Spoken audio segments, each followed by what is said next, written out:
বাংলাদেশে যত পীর মশাইয়ের কাছে হক্কানি আমরা তাদেরকে মানি, কথা বলেন ঠিক কিনা?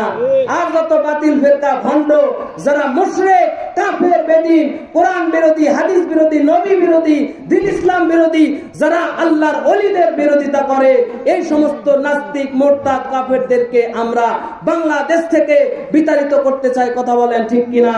বাংলার জমিন ওলিয়া উলিয়ার জমিন, এই জমিনে কোনো নাস্তিক মুরতাদ কাফের কোন নবীর দুশমনের ঠাঁই হবে না, কথা বলেন ঠিক কিনা? জনপুরি সিলসিলার নগণ্য একজন খাদেম আল্লাহর ওলিদের দরবারে ঘুরি, ওলিদের সম্মান গাই, নবীজির শানে কথা বলি। আপনারা আমার জন্য দোয়া করবেন, আমি গুনাহগার। দোয়া চেয়ে আজকের এই মহাপবিত্র শবে মেরাজ লাইলাতুল মেরাজ রজনীতে আল্লাহর নবীজির শান মানে যা কিছু বললাম ওলিদের শান মান, আপনারা সকলেই দোয়া করবেন। ভুল ত্রুটি আল্লাহ পাক যেন ক্ষমা করে দেয়। আমি সকলের মাঝে দোয়া চেয়ে ক্ষমা চেয়ে বিদায় নিচ্ছি।